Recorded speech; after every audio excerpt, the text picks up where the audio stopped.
영원하신 하나님은 그의 삼위일체 존재에서 그의 속성에서보다 오히려 더 풍성하고 생명 있게 자신을 계시하십니다. 이 거룩한 삼위일체 안에 그의 존재 각 속성이 그 자체 속에 들어가고 이를테면 가장 충만한 내용을 얻으며 가장 심한 의미를 지니게 됩니다. 하나님이 어떠한 분이시며 하나님이 누구신가 알기 위해서는 이 삼위일체를 반드시 깊이 생각해야 합니다. 그야말로 비로소 우리가 하나님 누구신가를 알게 된 물론 더 나아가서 그가 잃어버린 인류를 위해서 어떤 분이신가를 알게 되었습니다. 오직 하나님을 언약의 삼위일체 하나님으로 성부, 성자, 성령으로 알고 그렇게 고백할 때 비로소 이것을 알 수 있는 것입니다. 우리의 신앙 고백의 이 부분을 논하면서 거룩한 경외감과 어린아이 같은 경외감이 우리의 접근의 특징과 자세가 되는 일이 필수입니다. 그 부분 굉장히 중요하죠. 여호와께서 광야에 떨기 나온 가운데 즉 하나님을 알아가면서 중요한 자세인데요. 이것이 이제 경외심이죠. 결국 이제 바빙크가 우리에게 말하고 싶은 것은 하나님에 대한 경외심이 없이는 하나님에 대한 성삼일체 하나님에 대한 성삼위일체 하나님에 대한 경외심이 없이는 삼일체 교리를 접근도 하지 말라. 저도 동일하게 얘기합니다. 하나님에 대한 어린아이 같은 영어로 퓨어 순수한 마음이 없이는 하나님에 대해서 알려고 하지도 말라. 저는 전적으로 동감. 하나님에 대해서 이렇게 사변적으로 막 분석했던 자들이 다 멸망으로 갔어요. 하나님에 대해서 우리가 알고자 하는 그 목적이 뭐냐면 우리 아버지를 내가 알고 싶고, 그렇죠? 사랑하는 사람을 내가 알고 싶은 것 같이 그렇게 우리 하나님을 인격적으로 만나는 형태 관련해서 믿음으로 그분을 알아가는 거가 삼일체 관련해서 굉장히 중요하지. 이렇게 무슨 헬라 철학에서 왔다는 둥 이런 식으로 삼일체 접근하면 다 엉터리입니다. 여러분의 삼일체 하나님을 알아가는 방식은 바빙크 얘기한 그대로 순수하게 어린아이와 같은 마음으로 성삼일체 하나님을 알아가려고 해야 됩니다. 그래서 이 하나님에 대한 경외심 없이 삼일체를 알아간다는 것은 그냥 불경스러운 짓이고 신성모독이며 절대 하나님을 알 수가 없을 거예요. 오직 하나님은 믿음으로만 알 수 있어요. 삼일체 교회는 이제 성경이 앞부분이 우리 삼일체 앞부분이 그러니까 실론 앞부분 성경론이 성경이 어떤 책인가라는 것을 얘기해 준다면 이렇게 신성에 대한 교리나 삼일체는 그 성경 안에 하나님이 어떤 분이신가를 알려주는 직접 성경 안에 있는 콘텐츠를 우리에게 이렇게 알려주는 교리거든요.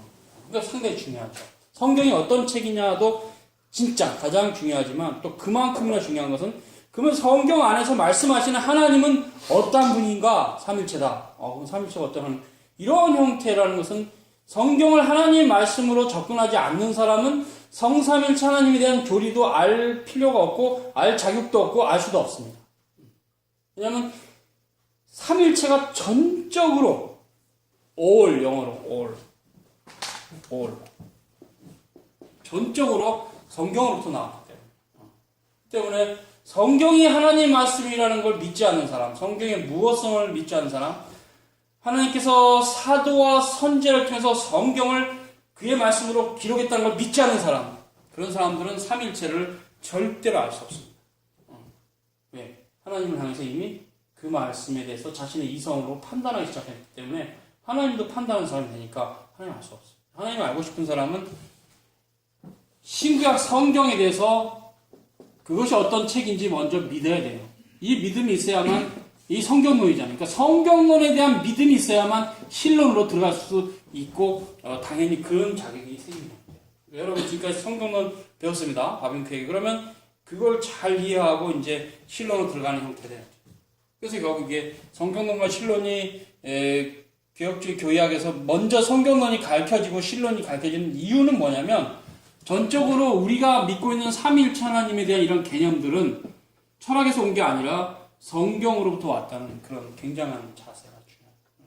성경이 그걸 얘기하니까 이 표현을 하다 보니까 그 표현이 가장 그나마 성경이 계시하신 삼위일체 하나님에 대한 표현으로 가장 가깝기 때문에 트리니티 이런 삼위일체라는 말이 생긴 거예요. 결코 철학에서 왔거나 어떤 이방 종교로부터 온 교리가 절대 아닙니다. 오직 성경으로만 all 그리고 only 오직 성경으로만 또 모두 성경 전체로만 온 거지 성경을 벗어나서는 삼일체를 구성할 만한 교리를 구성할 만한 어떤 근거도 없어요. 됐죠? 그래서 앞에 성경론을 여러분이 충분히 배우신 줄 믿고 이제 삼일체로 갑니다. 삼일체는 어디서 나왔느냐? 성경 전체 구조다. 삼일체는 뭐냐? 성경 전체 구조다. 삼일체는 성경의 아예 구조다. 프레임워크이다. 성경은 성삼일체 하나님이 썼다. 성령께서 저자다. 굉장히 중요합니다. 이런 관점들을 가지고 삼일체를 계속 이렇게 이해를 해야 되죠. 그래서 결국 삼일체 신앙은 거룩한 경외감과 어린아이 같은 순수한 마음으로 접근하지 않으면 올바로 이해할 수 없다라는 바비큐 얘기는 상당히 중요한 얘기죠. 그래서 여러분 이제 이런 마음으로 삼일체의 교리를 접근을 하시기 바라요. 근데 그런 마음을 가졌다 치고 들어갑니다. 여호와께서 광야의 떨기나무 가운데 나오는 불꽃 속에 나타나신 일은 모세로서는 무시무시하고 도저히 잊을 수 없는 사건이었습니다. 모세가 불꽃은 있지만 차지하는 것을 멀리서 보고 여호와께 나가려고 하니까 여호와께서 막으시고 이리로 오지 마라. 내가 선 곳은 거룩하니 너 발에 신을 벗으라 말씀. 이 말씀을 들은 모세는 크게 두려웠고 하나님을 보지 않으려고 얼굴을 가립니다. 그래서 그의 말씀 속에 자기 자신을 삼일체 하나님으로 계시하시는 것을 보는 우리에게도 그러한 거룩한 공경심이 있어야 마땅합니다. 이 사실 연구하면서 우리는 이것이 하나님을 어떤 추상적인 개념을 갖고서 하나님을 해명하는 교리가 아니라는 겁니다. 신의 본질에 대한 과학적인 명제를 다룬 것이 아니라는 것이에요.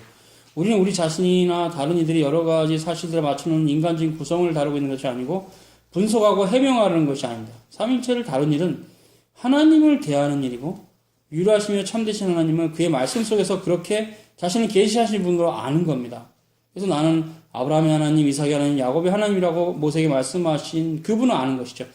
대면하는 것이고 바로 그 하나님이 그 말씀 속에서 자신을 성부와 성자, 성령으로 우리에게 계시하시고 드러내셨기 때문입니다. 무엇보다 예수님 자신이 하늘에 오르시면서 너희는 가서 모든 족속으로 제자를 삼아 아버지와 아들과 성령, 성부와 성자, 성령 이름으로 세례를 주고 내가 너에게 분부한 모든 것을 가르쳐 지키게 하라. 보라 세상 끝날까지 내가 너희와 항상 함께 있으리라 하신 그 말씀 굉장히 깊게 봐야 돼요. 삼일체 교리가 거기 있어요. 새 위격이 이제 계시되어 있지만 기독교 교회는 언제나 하나님의 계시에 근거해서 삼일체 하나님을 고백해왔고 또 하나님을 그런 분으로 받아들였습니다. 사도신경 우리가 늘 고백하잖아요. 그렇게 고백하고 그 심지어 그리스도인은 그저 자신이 하나님에 대해서 생각하는 바를 말하는 것이 아니라 하나님의 개념을 계시하는 것도 하나님이 이런저런 속성을 지니고 계시거나 그가 이런저런 지혜 속에 존재한다는 식으로 말하는 것은 아닙니다. 오히려 하나님 아버지를 내가 믿사오며 그 외아들 우리 주 예수 그리스도 믿사오며 성령을 믿사오니라고 고백합니다. 그건 내가 삼일체 하나님 믿나이다라고 고백합니다. 이렇게 고백하면서 그리스도인은 하나님이 살아계시고 참되신 하나님이시요 성부 성자 성령 하나님이시죠. 또한 그가 전적으로 굴복했고 또한 온 마음을 다 들여 의지하는 그 신자가 신뢰의 하나님이라는 사실을 표현하는 겁니다. 하나님은 과연 그의 생명과 구원이 되시는 하나님이십니다. 성부 성자 성령으로서 하나님은 그죠 우리를 창조하셨고 우리를 구속하셨고 우리를 거룩하게 하셨고 우리를 영화롭게 하셨습니다. 그리스도인은 모든 것을 그분께 의존하는 자들입니다. 그 하나님을 믿고 그를 신뢰하며 그에서 모든 것을 기대한다는 사실이 신자의 기쁨이며 미래인 것입니다. 이 신조에서 그리스도인이 계속 하나님에 대해서 고백하는 내용은 갖가지 추상적인 용어들로 제시되는 것이 아니라 과거와 현재와 미래의 하나님의 행하심을 묘사하는 겁니다. 그리스도인의 신앙 고백을 이루는 것은 하나님의 행위들이요 이적들인 것입니다. 그리스도인이 이 신조에서 고백하는 것은 길고도 넓고 또한 높은 역사입니다. 그것은 그 길이와 폭에 있어서 온 세상을 다 포괄하는 역사입니다. 세상의 시작과 진행, 종말, 기원, 발전, 종착점, 창조의 시점에서부터 시대의 마지막 성취에 이르기까지 포괄하는 역사입니다. 교회의 고백은 하나님의 권능의 행위들의 선포입니다. 그런 행위들이 무수하여 또 그 특징이 굉장히 다양한데 그러나 그 행위에 또한 철저한 통일이 있습니다. 그것은 서로 관련을 가지고 서로 준비하고 의존하고 또 행위들에는 질서와 패턴과 발전과 앞으로 향하는 움직임도 있습니다. 창조로부터 구속을 통해서 성화와 영화로 나아갑니다. 그 마지막이 시작으로 되돌아가지만 그러면서 동시에 마지막은 시발점보다 훨씬 더 높이 서 있는 정점이 됩니다. 하나님의 행위들은 밑에서부터 위로 향하여 나선형으로 올라가는 하나의 원을 형성하며 수평선과 수직선의 조화를 드리며 위로 나아가는 동시에 앞으로 나가는 것입니다. 하나님이 그 모든 행위들의 설계자여 건축자이시오. 그 행위들의 근원이시오. 마지막입니다. 모든 것이 그에게 나오고 그로 말미암고 그에게 돌아갑니다. 로마서 11장 36절이죠.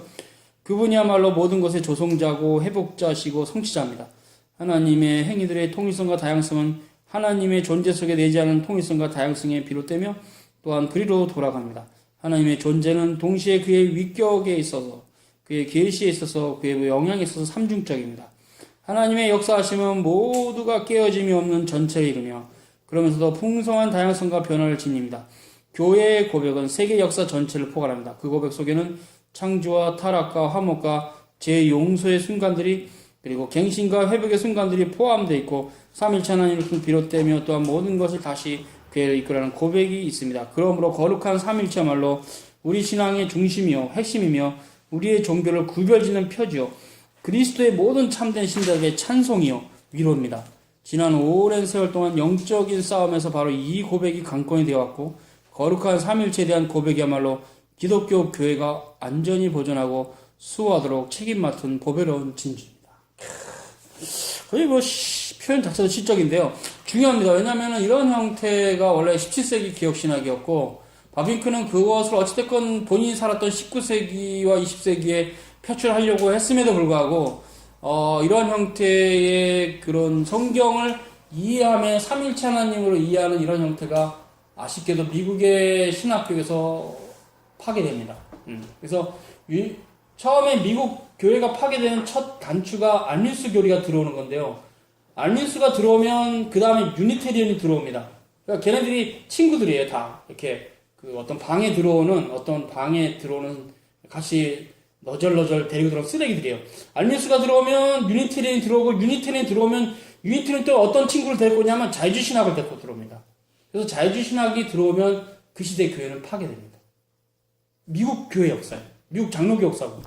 결국은 삼일체 교리가 안각해지면서 전면적으로 이제 하나님이 없는 형태의 지식이 신학교에서 가르쳐지고 그 지식을 배우고 나간 목회자들이 강단에서 계속 만몬신앙을 가르칩니다. 하나님이 없는 삼일체를 가르치지 않아요. 이런 형태가 긴 세월을 일렀기 때문에 지금 그런 형태로부터 생겨난 우리 한국교회도 삼일신론이 전혀 안 가르쳐지고 있어요. 그냥 말이 하죠. 그게 정통교리라는 거 다 알아요. 근데 구체적으로는 전혀 안 가르쳐져요. 왜냐면 배운 적이 없거든요. 삼일체를 배운 적이 없어요. 학교에서, 신학교에서. 그냥 뭐 삼위는 일체다 이 정도 배운 건 있지만 그것이 성경 전체 안에서 어떻게 성경의 구조가 되며 성삼위체 하나님의 신적 작정 가운데 그가 하나님 나라를 완성하는 형태로 죄악을 작정하셨을지라도 그리스도 안에서 그가 머리가 되셔서 우리를 구속하시는 이런 영원한 특자 사상에 대해서 전혀 없어요. 티칭이. 그냥 그렇게 삼일체를 이렇게 교리적인 진술을 하고 끝내요. 그게 얼마나 중요한 교리라는지 성경을 해석하는 원리가 된다는 걸 아는 형태로는 가르치는 것이 없는 게 지금 모든 형태 미국에서 발생한 이후에 그 신학이 파괴되면서 온 형태. 원래는 그러지 않았어요. 17세기는 당연히 모든 신학의 기초로 삼일체를 갖겠어요. 그래서 교부란다. 17세기 개혁자들이 글을 읽으면 삼일체론이 탄탄해요. 구조가 아주 잘 돼 있어요. 근데 그것은 이제 지금 한국의 교인들이 접근 못하는 것은 거의 다 라틴어로 돼 있어요. 라틴어를 공부하지 않은 사람은 접근도 못해 돼 있어요. 그 부유한 자료를. 그래서 삼일체론은 우리가 공부하기 위해서 빨리 한국어로 번역될 성격이 있는데 그런 거 하나님 은혜 가운데 하루속히 있기를 바라요. 삼일체 교리가 여러분에게 분명히 인지가 되고 성경으로 들어가고 성경 안에서 삼일체를 볼 때 비로소 하나님의 신적 작정이 맞구나. 하나님의 목적은 솔리데오 글로리아구나. 그리고 그래서 하나님께서 예수님 보내셨구나. 그가 우리의 머리가 되시고 우리가 그의 백성이 되면서 그날을 완성하시구나. 그래서 이제 계시록을 읽으면 답이 나오는구나. 이런 성경 창세에서부터 계시록까지 흐름이 성삼일체 하나님의 주권적 은혜 가운데 쫙 갑니다. 물론 세상에서 우리가 알 수 없는 하나님만 아시는 놀라운 역사가 많아요. 몽고가 일어났고 명나라가 일어났고 당나라도 있었고 또 고려가 멸망해서 조선이 생겼고 이게 무슨 의미인지 몰라도 하나님이 하신 건 우리는 알아요. 그죠? 그러나 하나님이 우리에게 가르쳐주지 않은 거죠. 왜 그렇게 하셨는가를. 우리는 그거 굳이 알려고 할 필요도 없어요. 실은 성도에게 중요한 것은 이제 그의 나라가 이 땅 가운데 어떻게 성취되면서 마지막 종말을 향해서 가는지 그것이 계시에 기록됐기 때문에 그 말씀을 알아야 되는 거지. 그 말씀에 벗어나는 고구려의 멸망이나 신라의 멸망은 하나님 뜻과 관련해서 이해하려고 할 필요가 없어요. 그래서 일반 은총 차원에서 나타나죠. 하나님의 높은 역사는 우리의 연약함과 우리의 무지함과 우리의 자그마함, 우리의 자그마함에서 항상 겸손하게 주님께 돌려야 돼요. 그래서 세월호가 터졌는데 하나님 뜻과는 이게 뭘까? 이런 식으로 해석하지 마세요. 해석 안 돼요. 그래서 왜 하필 일본이 우리를 36년간 지배했을까? 해석 안 돼요. 좋은 건 아니지만, 그걸 뭐 또 정당하게 해석하는 사람도 있는데, 그건 아니라고 봐요.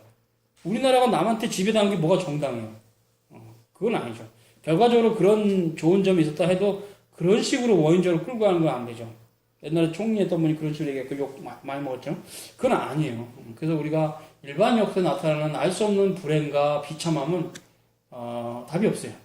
알려고 하지도 마세요. 하나님만이 아세요. 우리가 알아야 될 것은 이런 비참한 상황 가운데 하나님께서 내게 원하시는 게 뭔가, 하나님께서 신자들, 우리에게 원하시는 뜻이 뭔가, 그걸 알아야 돼요. 내가 지금 신자로서 어떻게 살아가야 되는가, 이걸 알아야 된다고.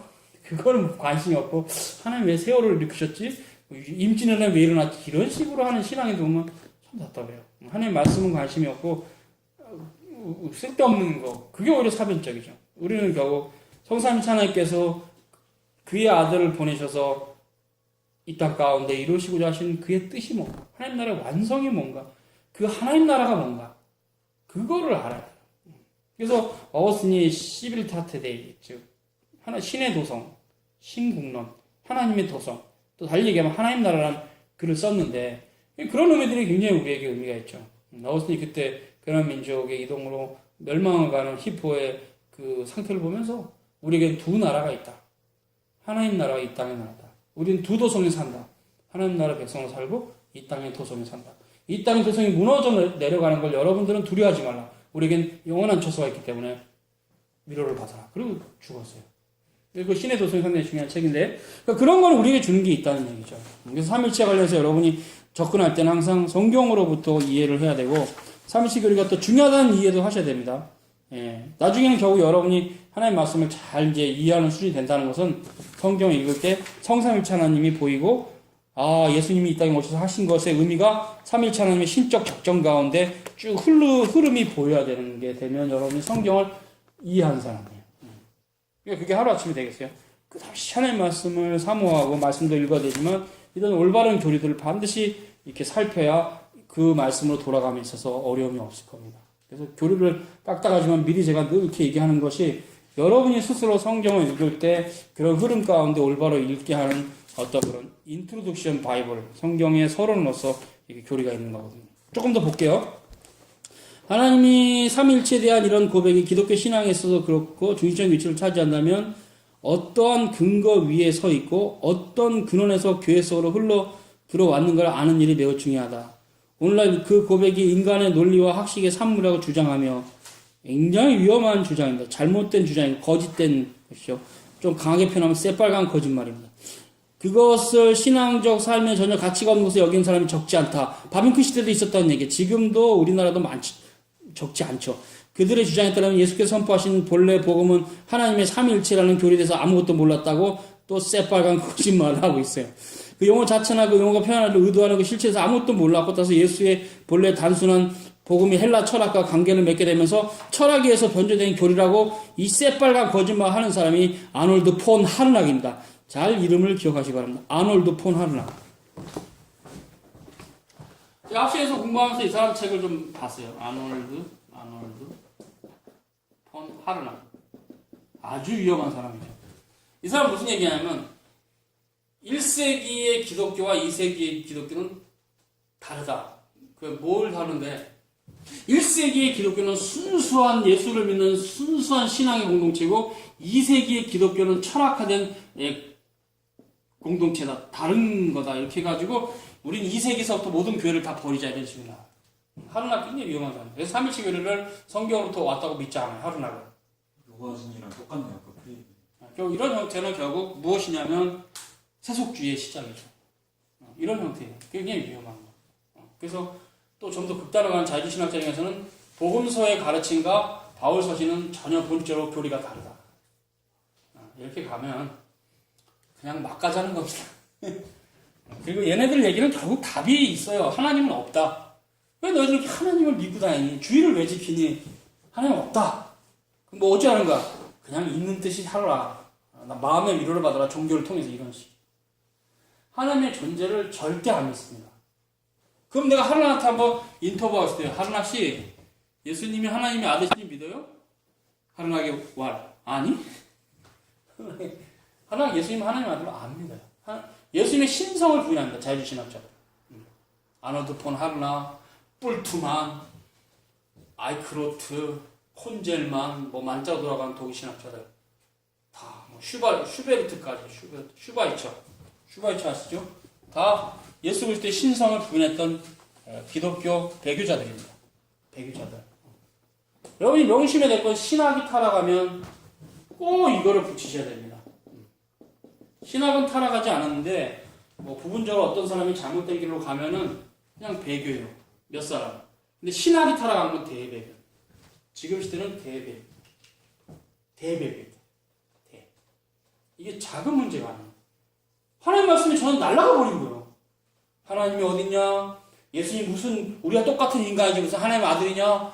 이런 얘기를 왜 하냔 말이지 지금 애들이. 그또 공부 못한 뭐 술 취한 사람이 얘기하면 그냥 차버리는데 공부 엄청 많은 독일에서 최고의 수재들이 그딴 소리 하니까 정말 힘든 거야. 그죠? 결국은 진짜 지성을 꽉 붙잡고 있는 자들이 신이 없다 했을 때는 굉장한 싸움이 돼요, 교회가. 그래서 그런 형태의 독일의 자유주의신학자들이 효과적으로 교회를 흔들었고 지금 교회는 다 무너져 버렸어요. 진리가 없단 말이에요. 근데 그 독일의 자유주의신학자들의 스승이 칸트예요. 임마누엘 칸트. 칸트부터 벌써 아주 배교적인 얘기를 하는데 신이라는 것은 선언적 가상으로 있는 건지 없는 건지 모르니까 믿거나 말거나 종교가 중요한 건 교리가 아니고 삶이다, 윤리다. 이거 실천 이성 비판에서 칸트가 한 소리예요. 그런 논제를 그대로 따라간 게 독일의 자유주의신학자예요.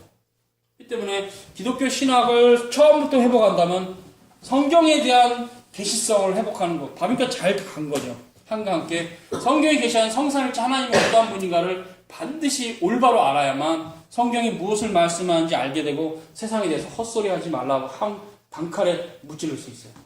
그래서 하나님에 대해서 모른다는 것은 신자가 뭔 신앙이 그 무지함이 얼마나 극도로 큰 형태인지 참 답답한 거죠. 그래서 우리가 삼일체 교리는 상당히 중요합니다. 그래서 여러분이 이것을 뭐 오늘 배운 거로 다 아는 것이 아니라 계속 이렇게 이런 부분에 대한 사색들을 하면서 이렇게 삼일체가 헬라 철학의 산물이다 이런 걸 다 마음에서 걷어내야 돼. 그렇지 않다라는 것을. 그래서 그런 부분들이 여러분 이제 정리가 되면 성경으로 들어갈 수 있습니다. 정리가 되면. 뭐 그전에라고 성경으로 들어가지 말라는 건 아닌데 그 성경의 아주 중요한 골격이 해석이 안 돼요. 영원히 죽을 때까지. 삼일체론이 여러분 안에 딱 성경을 볼 때 삼일체 하나님이 이렇게 안 보이면 결코 이제 성경의 중요한 그 바운더리가 될까요? 그 카테고리, 이런 울타 이런 게 전혀 해석이 안 되고 성경 안에서 예수 믿고 구원받는구나 그것만 이제 들어오게 되죠. 아브라함이 믿음대로 살았구나. 근데 그런 형태가 이제 좀 더 깊은 교리를 통해서 깨닫지 못하면 그런 게 약간 삐딱선을 타면서 내가 아브라함처럼 열심히 살면 복 받는구나 이렇게 이제 펠라기스로 가요. 그렇기 때문에 삼일체 교리를 모르면 신적 작정 교리가 해석이 안 되고 신적 작정 교리가 해석이 안 되면 예정론이 해석이 안 되고 예정론이 해석이 안 되는 순간 당연히 하나님의 절대 주권으로 구원받는 그런 언약 사상 이런 게 해석이 안 되면서 펠라기스 교리로 가게 돼 있어요. 그래서 거짓된 교리라는 게 멀지 않아요. 삼일체론에서부터 벗어나는 겁니다. 그래서 거짓된 교리를 보면은 이렇게 보면 이렇게 얘기하면 삼일체론이 틀린데 그게 다 보여요. 그래서 모든 이단은 삼일체론에 대한 이단입니다. 모든 이단, 모든 잘못된 교리는 삼일체론에 대해서 엇박자를 내고 있어요. 신천지 이런 것들은 말할 것도 없고 감리교주의자들도 삼일체론과 충돌합니다. 그래서 이런 부분들이 참 아쉬워요. 이제 교육 자체가 장로교회라고 하는 장로교 총회 하는 신학교조차도 삼일체론에 자세하게 성경적인 배경을 가르치지 않으므로 이게 이렇게 안뉴스적으로 가면 교리가 삼일체 하나님의 영원한 주권과 예정론과 충돌한다는 걸 전혀 몰라요. 그 예정론이 삼일체론에서 나왔는데 그러니까 이게 심각한 거죠. 어떻게 그렇게 하나님의 의지 50%, 인간의 의지 50%를 통해서 신의 은총을 나의 의지로 구원받는다. 이런 교리가 성경과 관계없는데 그냥 보편신앙인 것처럼 지금 다 알려졌잖아요. 카톨릭 이미 가지고 있고 지금 개신교도 다 그렇잖아요. 하나님의 의지 50%, 나의 의지 50%로 딱 결합해서 구원을 받는다. 그런 형태로 인간의 공로가 조금이라도 가미되는 형태로 가는 이런 잘못된 신학은 그 삼위일론의 부재로부터 비롯됩니다. 그래서 이것이 결코 반율법주의라고 가면 안 되겠지만 그렇다고 해서 이건 율법주의로 갈 수 있는 여지를 자꾸 남기는 거잖아요. 내가 의지를 발동해서 하나님께 믿음이라는 내 안에 있던 의지로 믿어서 하나님을 믿을 수 있다는 이런 사고는 굉장히 위험한 겁니다.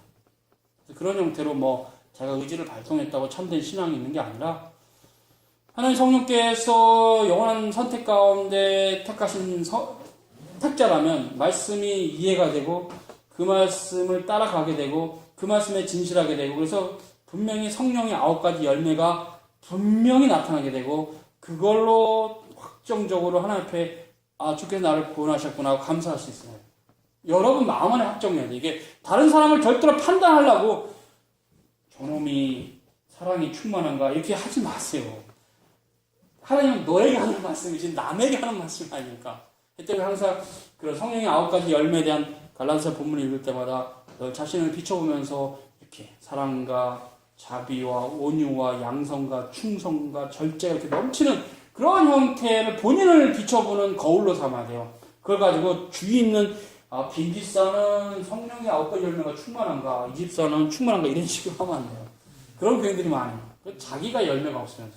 그래서 우리가 더 겸손하고 더 낮아진다는 것은 하나님의 은총인데 결국 성령의 9가지 열매거든요.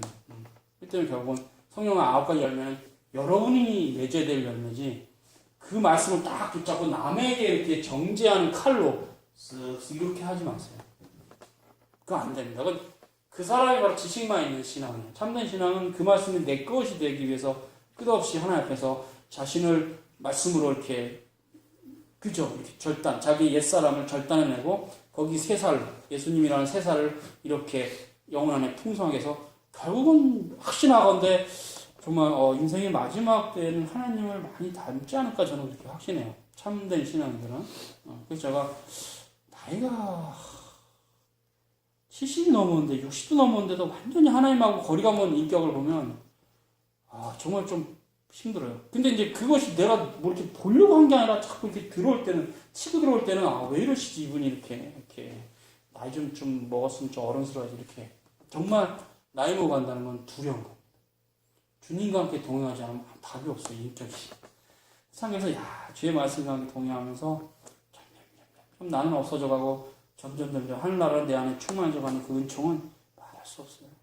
그건 진짜 말할 수 없어요. 남한테 알릴 필요도 없어요. 저는 목사이기 때문에 여러분한테 이렇게 교리도 이렇게 가르쳐야 되는 형태로 안에서 얘기할 뿐이지 그냥 평신도는 그게 좋아요. 그냥 말씀도 살다 죽으면 돼. 그럼 그 사람의 삶이 교리고 그 사람의 삶이 라이트, 룩스, 빛이고 그 사람의 삶이 모든 거예요. 여러분에게 누가 설교하라 그래요. 누굴 가르치라 그래요. 여러분이 하나님 말씀 듣는 대로 사시면 거기 답이 있는 거예요. 그 때문에 제가 항상 얘기하는 순종이 제사보다 낫고 그렇죠. 듣는 것이 수양의 기름보다 낫다는 사무엘의 말씀처럼 그냥 하나님의 말씀대로 살면 거기 답이 있어요. 거기 답이 있어요. 다른 건 없어요. 그걸로 남을 판단하는 기준으로 삼았다가는 그거는 자기가 오히려 멸망하는 거예요. 늘 우리는 하나님의 말씀으로 자신을 비춰보면서 늘 나가야 되겠죠. 그래서 사무엘 러더프가 했던 얘기 저희 늘 은혜지만 우리 안에 있는 알미우스 사상과 싸워야 된다. 굉장히 중요한 교리예요 이게. 그래서 그 알미우스 교리를 여러분이 여러분 마음 안에 많이 떨궈내면 주님께 많이 가 있는 거고 알미 사상을 가지고 공로주의, 업적주의, 자기자랑 이런 거 그냥 충만해 있으면 참 심각한 사람이다. 그 사람. 우리는 하나님의 말씀으로 우리가 말씀화되는 우리가 말씀화되는 그래서 말씀이 우리 머리가 되고 이제 우리가 그의 몸이 되는 형태. 그죠? 제가 우스운 얘기 하잖아요. 여기는 지금 흰색의 얼굴을 갖고 있는 사람이 몸이 까만 사람은 없다고. 그죠?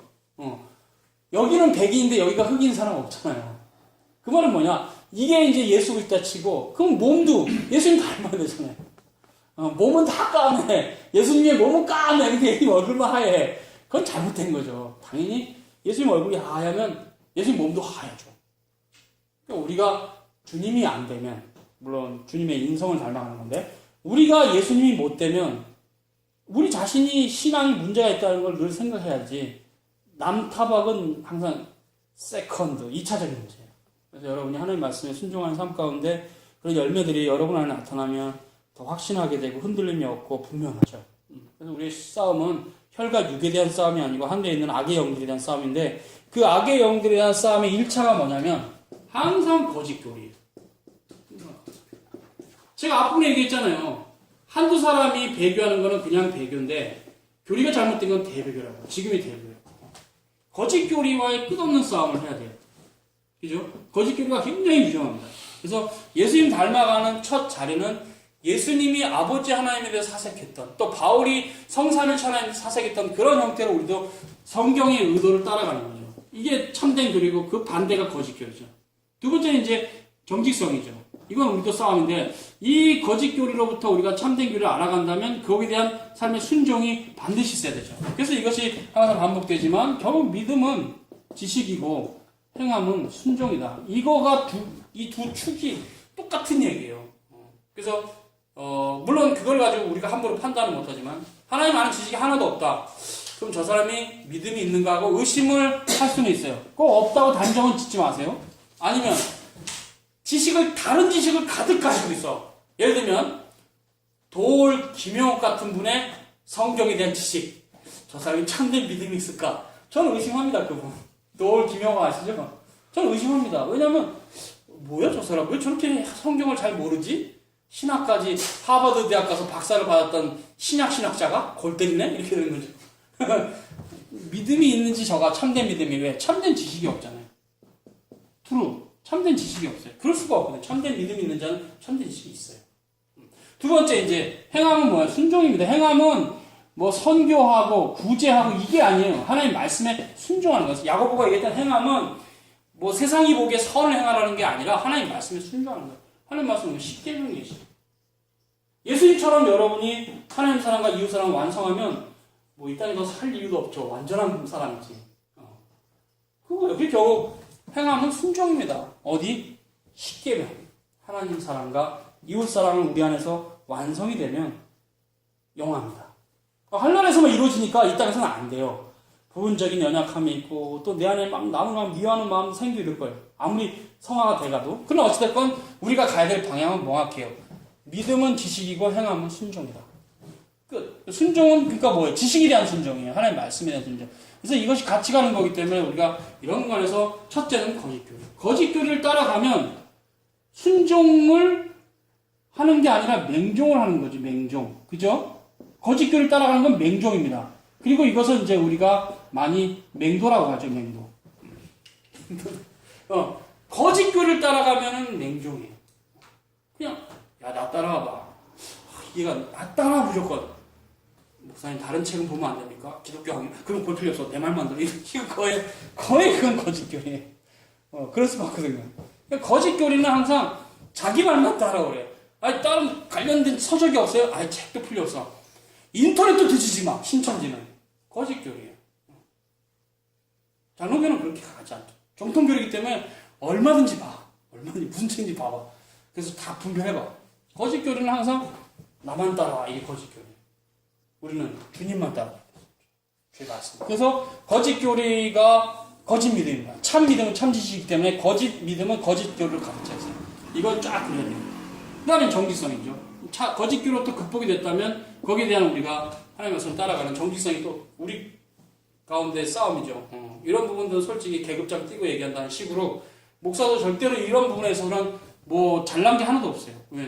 나도 행해야 될 사람이고 교인들에게 본이 돼야 될 사람이기 때문에 끝없는 싸움이 있어서 결국 하나님의 올바른 교리와 그 교리에 대한 정직성, 그 말씀으로 살아가고자 하는 그런 이런 부분들은 끝없이 성도들이, 목사도 성도입니다. 포함해서 모든 성도들이 다 하나님 앞에서 나아가야 돼요. 그래서 이런 부분들이 솔직히 교제가 돼야만 장로교 교인이에요. 이런 부분들이 뭐 저하고 여러분도 교제가 돼야만 여러분이 이제 장로 교인답고 여러분끼리도 이렇게 이런 얘기들이 막 즐겁고 이해가 서로 되고 막 마음이 맞고 그래야 장로 교인이에요. 하나님 말씀이 없으면 솔직히 엄밀하게 얘기하면 장로 교인이 될 수가 없죠. 하나님 말씀이 풍성해야만 장로 교인이 될 수 있어요. 장로 교인이라는 것은 정말 하나님 말씀에 정통하고 그 말씀 따라 살아가고 누구보다 정직해서 누가 봐도 정말 인정할 만한 게 장로 교인이죠. 그래서 뭐 이런 얘기들은 그냥 에피소드로만 들으세요. 한국 교회조차도 초기에 이렇게 이력서를 쓰면 직장에 기독 장로 교인 그러면 그냥 이렇게 인정해줬다 그래요. 물론 그것이 뭐 어떤 크라이테리아가 될 수는 없지만 그러나 우리가 배울 점이 있다는 거죠. 그 시대는 외정 시대임에도 불구하고 장로 교인들이 상당히 사회적으로 인정을 받는 시대였어요. 그래서 지금 우리가 알고 있는 대로 많은 지금 그 교인들 중에서 3.1 만세운동이나 후에 물론 다 많이 타락했지만 결국 그 당시로 돌아가면 순수한 신앙을 가졌던 훌륭한 장로교인들이 많죠. 주기철 목사님도 장로교인이죠. 평양신학 출신. 손양원 목사님도 장로교인입니다. 이렇게 우리가 눈에 확 들어날 만큼 훌륭한 삶의 업적을 남겼던 분들이 장로교인이라는 이런 가치들은 장로교리가 주는 그 엄밀성, 하나님의 말씀 앞에 순수성 이런 것들이 아마 그런 훌륭한 신자들을 대출하지 않았을까 생각해요. 그런 한국교회가 완전한 형태가 아니기 때문에 여러분은 그런 것을 가지고 또 너무 그렇게 많이 의미를 두지 마시고 그러니까 우리가 돌아갈 길은 하나님의 말씀이니까 끝없이 말씀 안에서 자신이 그 말씀을 통해서 확인하고 말씀과 동행하는 삶인데 교리는 그 말씀에 있어서 항상 지침서예요. 하나님의 말씀이 여기 있고 말씀이 교리는 참된 교리예요. 참된 교리는 요거예요. 요거 이렇게 이런 하나의 어떤 지침서. 요게 이제 교리죠. 거짓 교리는 이제 여기를 이제 이렇게 지침하겠죠. 거짓 교리는 거짓 교리. 하나님 말씀이에요. 그냥 세상 세속주의. 이렇게. 결국은 교리는 거짓 교리는 이쪽을 향하고 참된 교리는 이쪽을 향하고 있어요. 교리가 되게 중요한 거예요. 교리가. 그래서 이제 교리를 통해서 말씀에서 올바른 지도를 받으면 여기서 신자들이 영혼의 안식을 누려요. 얘가 피난처예요. 우리 영혼에. 거기 지금 하나님 말씀 통해서 어떤 어려움이 닥쳐도 말씀으로 물리치고 말씀으로 이길 수 있습니다. 그래서 저는 이제 이런 형태 교인들이 조금 있으면 굉장히 힘이 있는데 없네요. 아직은 없어요. 이 말씀을 이렇게 올바로 묵상하면서 살아가는 교인들이 아주 드물게 있긴 한데 거의 없더라고요. 참 아쉬워요. 시대가 좀 더 많아지기를 간절히 기도합니다. 그러기 위해서는 그 말씀 앞에 우리가 어떠한 수고를 그러니까 수고를 각오해야 될 형태가 있죠. 이게 복음과 함께 고난을 받으라는 바울의 말씀처럼 그 말씀은 그냥 내가 누릴 거 다 누리고 놀 거 다 놀고 내 흔히 말해서 내 꼴린 대로만 살면서 예수님을 닮아갈 수 있느냐? 넌센스. 불가능합니다. 내가 하고 싶은 것도 못할 수 있고 내가 가고 싶은 길도 못 갈 수 있고 오직 주님께서 가라고 하는 그 길만 가야 주님을 닮습니다. 그래서 주님께서 내가 가는 길은 좁은 길이다. 멸망으로 가는 길은 넓은 길이므로 너희들은 좁은 문으로 와라. 그 얘기를 했던 거죠. 찾는 이가 적다. 길이 좁고 협착해서 맞습니다. 길 따라가는 길은 그렇게 자기가 하고 싶은 거 다 하고는 못 가요. 넘어갑니다. 그래서 이제 삼일체 교리가 교묘한 신학자들 발견도 복음과 헬라 철학의 결합 산물도 아닙니다. 이게 말하고 있고 바빙크가. 그래서 이제 결국 복음과 하나님의 말씀 전체에서 실제로 기결된 하나의 고백이고 교리고 간단히 말해서 하나님의 계시로부터 추론된 기독교 신앙입니다. 이렇게 이제 바빙크가 말하고 있죠. 170페이지 밑에입니다. 한 분 하나님의 존재밖에 없어서 성부, 성자, 성령을 거론하는 질문에서 하이데베르 린덕은 간결하고도 결론적인 답변을 제시합니다. 곧 하나님이 그의 말씀 속에서 자신을 계시하셨기 때문이다. 그렇죠. 하나님의 계시야말로 교회의 이 고백이 의지하는 확고한 근거고 하나님이여 거룩한 공교의 이 교리가 자라오고 세워져 온 근원이 바로 계시입니다. 하나님께서 자기 자신을 삼일체 하나님으로 계시했습니다. 그가 그렇게 존재하시기 때문입니다. 그가 자신을 그렇게 계시하셨으니 그는 그렇게 존재하시는 것입니다. 하나님의 계시에 나타난 삼일체는 그의 존재의 삼일체를 거꾸로 지적해 주는 것입니다. 이 계시는 한순간에 중요하죠. 최소한 기록 계시만 해도 모세오경에서부터 말라기까지 천년의 역사죠. 그죠? 이 계시는 한순간에 나타난 것이 아니라 한 시점에 제시되고 완성된 것이 아니다. 오히려 이 계시는 기나긴 역사가 있으며 오랜 세월 전체에 퍼져 있다. 자, 여기서 이제 우리가 계시와 삼일체 관계를 말합니다. 하나님의 삼일체는 변함이 없어요. 그렇죠? 삼일체. 모세오경이 이때 기록됐다고 칩시다. 모세오경 기록. 그러면 아담 시대는 삼일체가 아니었나요? 아니에요. 아담 시대도 성삼일체 하나님 영원히 삼일체로 계셨어요. 그죠? 근데 이때 이제 계시가 기록으로 남았는데 한 권이죠. 뭐 5권이라고 하지만 하여튼 모세오경을 한 권을 치면 한 권이죠.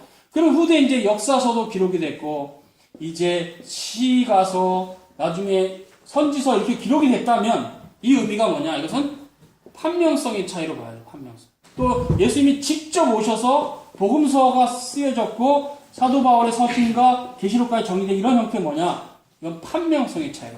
성삼위일체 하나님은 변함이 없는데 근데 역사 속에 희미하게 나타났던 좀 더 분명해졌던 그 하나님이 그리스도가 직접 오심으로 실체가 드러난 겁니다. 굉장히 중요한 글이에요. 이걸 오해하면 하나님이 발전한 하나님이 되어버려요. 계시 발전. 계시 발전. 이거 굉장히 위험한 겁니다. 계시가 그렇죠. 그 내용 자체는 점진적으로 확대됐다는 말이 맞아요. 그러나 없던 계시가 나중에 생겼다는 말은 틀려요. 왜냐하면 성삼위일체 하나님이 영원히 변함이 없는 분이라서 계시가 그러니까 그 확대라는 의미가 점진적으로 발전했다는 계시 발전을 얘기하면 안 됩니다.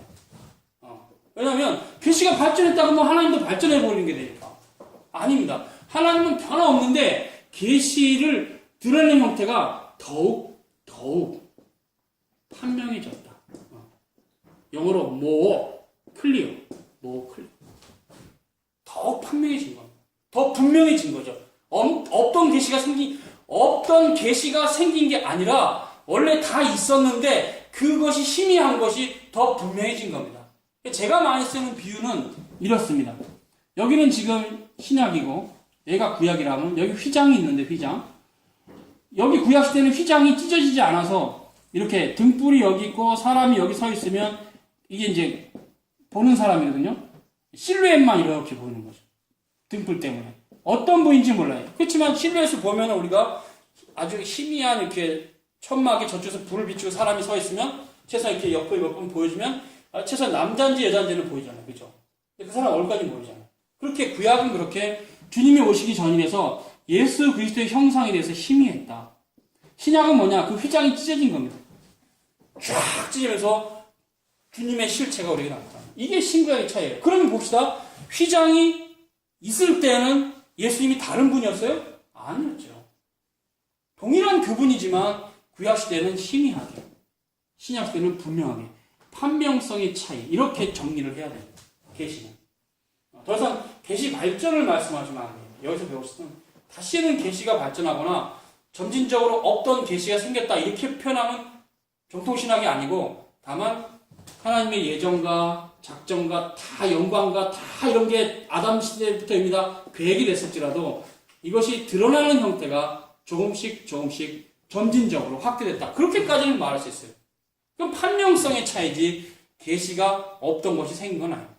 분명하게 성삼위일체 하나님이 아담 시대도 계시됐고 아브라함 시대도 계시됐고 모세 시대도 계시됐으며 그 성삼위일체 하나님께서 보내신 아들 예수 그리스도께서 오심으로 그리스도 안에서 성삼위일체 하나님이 더 분명하게 드러난 거죠. 그런 신구약의 경륜의 차이에 대한 오해를 본질의 차이로 오해하면 영지주의자가 됩니다. 노스틱주의자, 거짓교리입니다. 그래서 이게 굉장히 중요해요. 그래서 여러분 이제 이런 관점은 삼일체도 어떻게 해야 되냐? 아담 이전부터 원래 하나님은 삼일체신데 그 하나님이 아담에게 계시하셨고 그를 구원하셨고 그리고 이제 에녹이나 누굽니까 노아까지 갔고 노아의 그런 삼일체 하나님에 대한 신앙이 은혜 언약이 여기 있었는데 아브라함에게 갔을 때 이제 아브라함이 이제 최초의 은혜 언약에 대해서 이제 하나님께서 계시하신 걸 분명해졌고 이것이 이제 모세의 율법 언약과 보조 언약을 통해서 이스라엘 역사 가운데 이렇게 후견인으로 있었고 이런 형태가 계속 계시가 분명해지면서 이제 없던 계시가 있다는 게 아니라 삼일체 하나님 변함없는데 그 변함없는 하나님이 더 분명하게 드러나면서 주님이 오셨을 때 확정적으로 신약으로 정리가 됐다는 거죠. 분명히 제가 얘기했기 때문에 여러분 이제 흔들리면 안 돼요. 그래서 계시가 발전됐다는 개념은 위험합니다. 구약에는 삼일체론이 없었고 그런 표현들 혹시 어떤 신학책에 보시면 그냥 X를 딱 그리시면 됩니다. 구약에는 삼일체 교리가 없었고 구약에는 예수 그리스도에 대한 교리가 없었고 구약에는 이신칭의 교리가 없었고 이런 식의 책을 보시면 바로 그냥 쓰레통에 버리시는 거예요. 잘못된 교리입니다. 구약에 삼일체 하나님이 계시되어 있고 구약에 예수 그리스도 계시되어 있고 구약에 이신칭의 교리가 다 계시되어 있습니다. 아브라함도 이삭도 야곱도 믿음으로 구원받았고 다윗도 솔로몬도 이사야도 에레미야도 예수 그리스도를 믿음으로 구원을 받았습니다. 이건 그냥 정통 교리예요. 여러분 이런 부분에 대해서 참 신기하긴 합니다. 왜냐하면 어떻게 예수님이 오시기 전인데 어떻게 예수님을 믿었을까? 우리 인간적인 생각은 저도 동의합니다. 근데 그거 믿어야 돼요. 왜냐하면 분명히 이사야가 그 말을 했거든요. 이사야 시대입니다.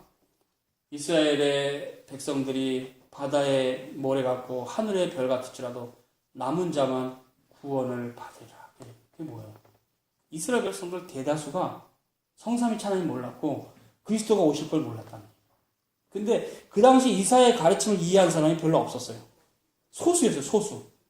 그들만 구원을 받은 거예요. 그래서 이 남은 자 사상이 굉장히 구약을 또 꿰뚫는 하나의 사상이에요. 남은 자 사상. 굉장히 중요해요. 남은 자 사상. 남은 자 사상. 남은 자 사상.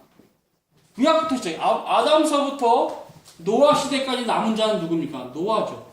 아담과 셋, 무드셀라, 에녹 쭉 가가지고 노아. 마지막 노아가 선사시대에 남은 자입니다. 그죠? 선사시대가 홍수로 끝나고 노아만 남았어요.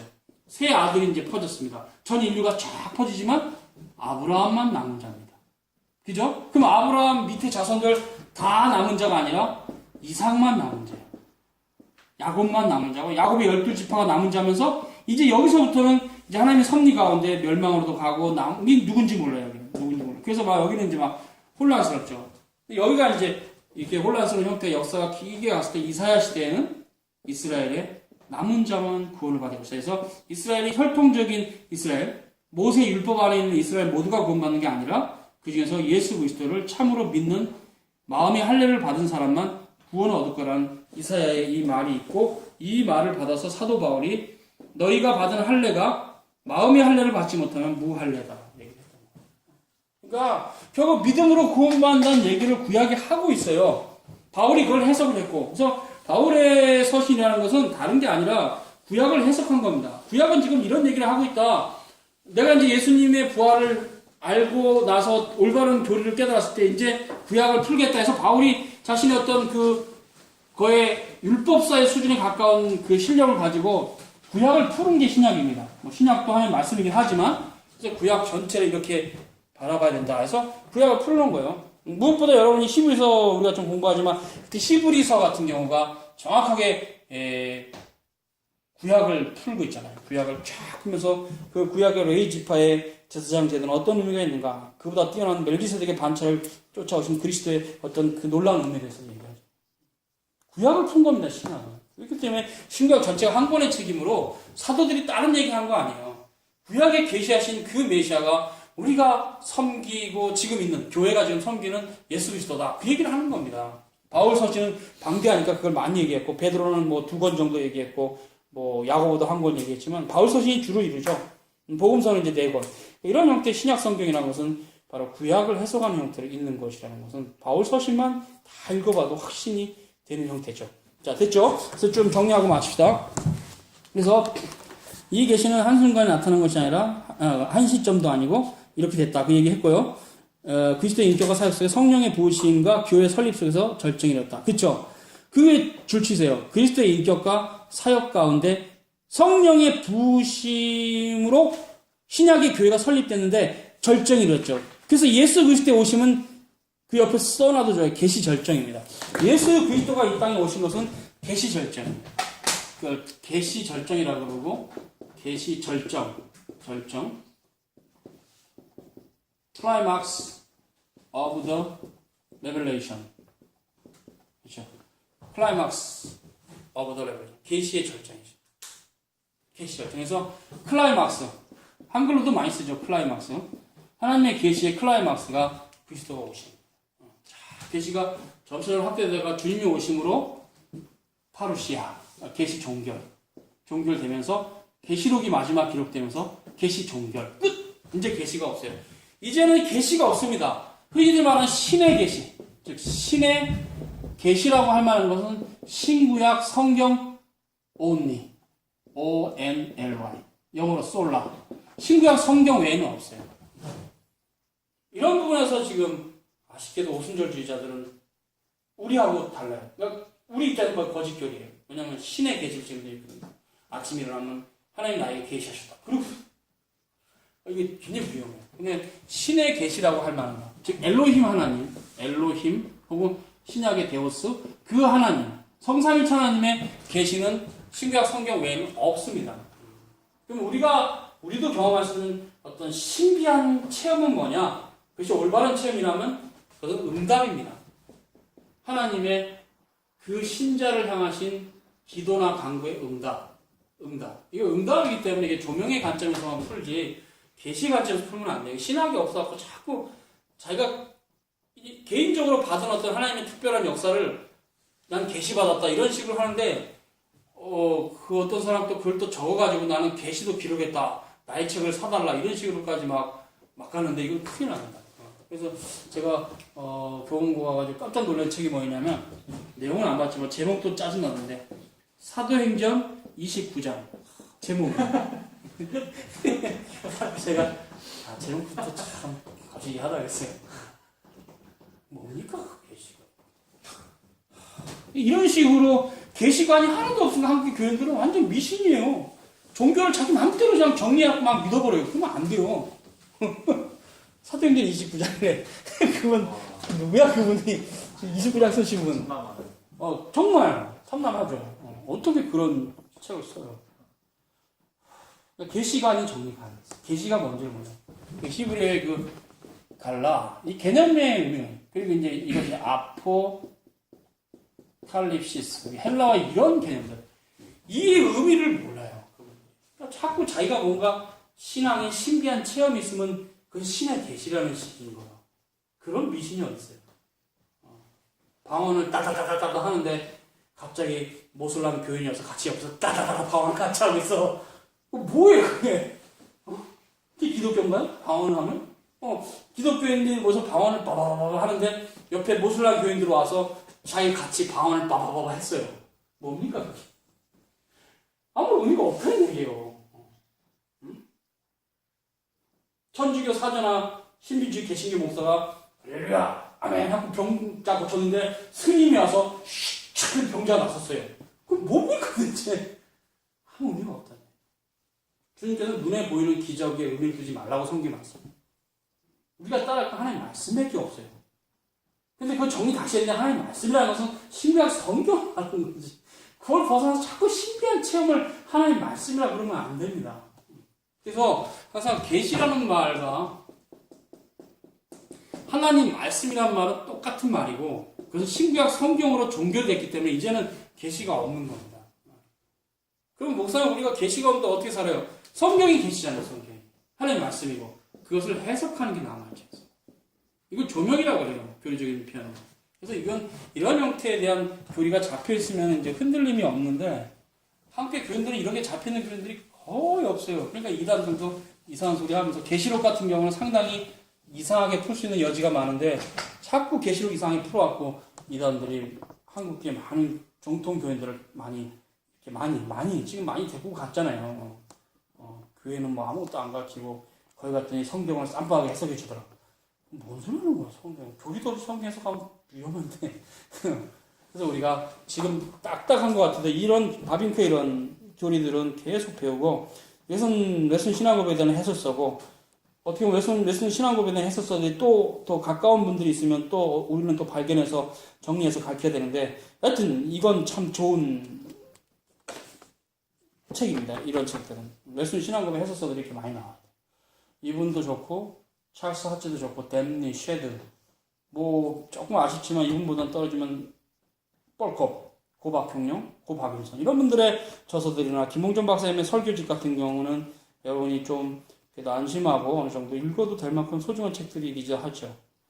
그런 이유는 왜냐면 신학을 한 사람들 알아요. 왜 이런 말을 하는지. 웨슨 신앙고백의 해설서이기 때문에요. 웨슨 신앙고백의 해설서가 아닌 것들은 이제 정통신학에서 이제 약간 삑딱선을 탑니다. 분명히 타요. 그래서 뭐 안토니아 후프마나 또 좀 더 어선한 형태 그런 것들은 뭐 예를 들면 선택과 언약을 나누고 이런 형태들은 다 결국 근원적으로 웨슨 신앙고백으로부터 벗어난 형태예요. 거짓 교리죠. 여러분이 교리 공부가 딱딱하시다고 생각해도 인내를 가지고 좀 배우시면 분명히 나중에 지금은 힘들어도 나중에는 교리를 알고 있을 때 성경을 대면할 때나 이단들의 공격이 올 때도 정리가 될 겁니다. 정리하고 마칩시다. 오늘 여기까지 할 겁니다. 171페이지. 하나님의 삼일체 존재에 대한 고백에도 진보와 발전이 있다. 하나님은 전혀 변함이 없이 언제나 동일심으로 나와 계시다. 그러나 계시의 진전 속에 하나님은 그 백성, 이건 이제 판명성의 차이를 말한 겁니다. 바비크가. 그 백성들과 천사들이 언제나 점점 더 그죠? 그게 바비크가 하고 싶은 얘기예요. 언제나 점점 더 분명하고 더 영광스럽게 자기 자신을 드러내셨다. 하나님의 계시가 계속될수록 우리의 지식도 자란다. 이건 맞습니다. 우리가 무지에서부터 지식을 알아가는 형태로 우리가 자라는 거지 하나님의 계시가 자라는 게 아닙니다. 정리됐죠? 그래서 이제 이런 형태 저도 한 번 더 얘기하고 마칩시다. 제가 어떤 사람을 보는데 어떤 사람이 100m 밖에 있어요. 그러면 그 사람이 여기에 혹은 여기에 점 있는지 몰라요. 근데 1m 앞에 있으면 그 사람 주름도 다 보여요. 구약은 계시가 멀리 있는 거고 신약은 가까이 있는 거. 이거 판명성의 차이라고. 그럼 100m 밖에 있는 사람이 뭐 사람이 아닌가요? 아니 똑같아요. 옷은 이거 그대로 입었고 100m 밖에 서 있었어요. 다만 보는 내가 힘이 했지. 1m 와서 보면 확인한 요 차이예요. 신구약의 차이는 요 차이지. 판명성의 차이지. 쭉 100m 밖에는 애기였는데 1m 앞에 오니까 어른이 됐어. 이건 아니에요. 그래서 계시 발전은 위험합니다. 그래서 씨가 나무가 됐다는 건 잘못된 거예요. 그냥 나무가 멀리 있었는데 내가 열심히 하나님의 은혜로 가서 왔더니 나무가 크게 보이는 거죠. 저기 1km 밑에 나무가 점으로 보이는 게 한 1m 앞에 갔더니 큰 나무였다는 거죠. 이거는 판명성의 차이로 봐야지 씨가 나무가 됐나. 그래서 이 성경신학은 바로 씨가 나무가 됐다고 보는 요것 때문에 심각해요. 그렇게 계시를 보면 안 돼요. 창세기에 생명나무가 나오고 요한계시록에 생명나무 나오죠. 12달. 그거는 계시 판명성의 차이인데 그거를 씨로 보고 이걸 나무로 보는 거죠. 그러니까 이런 말 있잖아. 창세기에서 씨가 뿌려지고 계시록에서 수확한다. 그런 형태가 잘못되면 계시가 발전한다는 얘기예요. 아예 성경 신학이 그건 아니에요. 그건 아니고 원래 하나님의 영원한 신적 작전 가운데 변함이 없는데 그때는 아주 희미했고 계시록에서는 다 드러난 거죠. 그래서 판명성의 차이 정리하면 구약과 신약의 차이는 판명성의 차이. 인식하는 우리의 지식의 확대지 계시 자체가 발전한 것은 아니다. 그래서 구약엔 삼일체가 없지만 신약에 비로소 삼일체가 계시되었다. 이거는 거짓 교리. 절대 안 됩니다. 그런 우리들은 웨슨 신앙 고백하고도 어긋나는 교리적 입장이니까 여러분은 따라가시면 안 돼요. 오늘 여기까지. 걸어가신 주님 감사합니다. 오늘 또 바빙크의 하나님의 큰일에 대해서 삼일신을 살폈습니다. 이런 부분들 우리가 더 잘 이해할 수 있도록 도와주시고 예수님 이름으로 기도합니다. 아멘.